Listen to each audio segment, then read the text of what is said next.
Hozir sizlar bilan forex traderlar va pro firmalar haqida gaplashamiz. Pro firmalar forex traderlar uchun oynaga o'xshaydi. Agar siz tajribali trader bo'lsangiz, siz o'sha pro firmani qoidalaridan, imtihonlaridan o'tib, funded account bo'lib turib, keyin bemalol xohlagan kapitalingizni boshqarishingiz mumkin. Daromadni 70% dan 95% ga, даже 100% gacha beradigan pro firmalar bor. Bu o'zingizga bog'liq. Ya'ni sizlar tajribali trader bo'lsanglar, pro firmalar o'zi ko'rsatadi. Ya'ni pro firmalar qo'yadigan talablar bu boshqa investor ham shu talabni qo'yadi.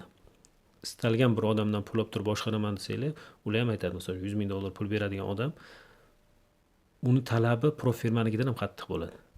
Men ko'rganman, shunaqa investorlar bor. Bo'ldi, men $100,000 senga beraman, menga bir 2 yillik rezultatingni ko'rsat deydi.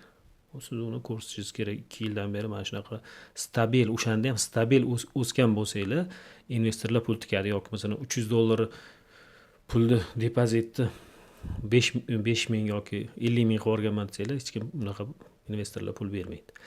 Pro firmalarning yaxshi tarafi, misol uchun sizlar tarixda qanaqa trader bo'lgansizlar, umuman qiziq yo'q, lekin agar o'sha qonun, ular qoidalarini buzmasdan birinchi, ikkinchi etapidan o'tsanglar, men e'tibor beradigan bo'lsanglar, men 2 etapli trader, nima deydi, pro firmalarni qoidalar bo'yicha aytayapman. Chunki men swing traderman, o'sha swing yo'nalishi bo'yicha aytayapman, uzoq muddatli.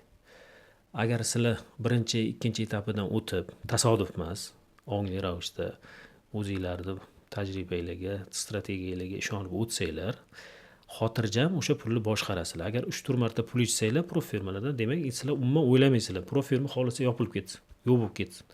Baribir istalgan bir investordan pul olib turib, investitsiya olib turib, o'sha pro firmalar qoidasi bo'yicha boshqarasizlar. Endi o'zingizlarda ham pul bo'lsa, masalan, tasavvur qilinglar, o'zingizda ham $50,000 pul borda, bitta trader kelyapti. Aka, menga investitsiya qiling. Masalan, men $1,000 ni $20,000 qilganman, $1,000 pulni, $500 pulni $50,000 qilganman desa, hayotda bermaysizlar, o'zingizlar ham investitsiya qilmaysizlar.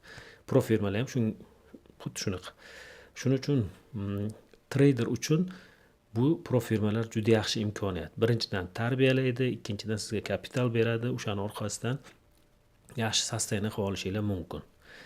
Endi prop shot olish uchun oldin trader tajribaga ega bo'lishi kerak, o'sha soha bo'yicha o'qish kerak. Masalan, bugun forexga kirib keldinglar, bir haftadan keyin pro firma olib bo'lmaydi. Hozir menga juda ham ko'pchilik yozgan, pro firma qanaqa bo'lsa bo'ladi, prop shot qanaqa strategiya savdo qilasiz? Yo'q, endi boshladim. Juda kulgili.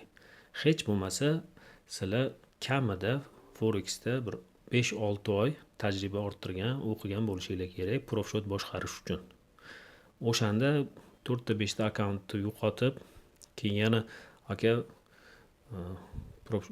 6 ta prop shot olganman, slip qilganman, mana shunaqa demaysizlar.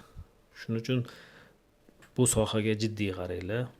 Haqiqatan bu sohada yaxshi pul topsa bo'ladi. Yana unikalniy tarafi nimada? Tasavvur qilinglar, $500 evaziga sizlar $100,000 prop shot olasizlar. $100,000 prop shot olasizlar. Yana imtihonidan o'tsanglar agar, o'zingizlarga bog'liq. Yana pullarni qaytarib beradi. $10,000 bozor imkoniyati beradi. Bir $5,000 daromad qilsanglar, o'shani 70% sizlarga beradi. Bundan ortiq bunaqa unikalniy biznes yo'q. Istalgan biznesga kirib ko'rsanglar, biznesga kirish parogi juda qimmat. Istalgan biznes. Forexga prosta $100,000 pul boshqarish uchun agar tajribasi bor odamga $500 bilan kirib $100,000 fond olib turib boshqarib daromad qilish mumkin. Buni hammasini men o'zimni fol ochmayapman, o'zimni tajribamdan sizlarga tushuntirib beraman. Sog' bo'linglar. Keyingi safar sizlarga mana Funded Next'ni obzor qilib berdim. Endi Audio City Capital'ni obzor qilib beraman, kutib qolinglar.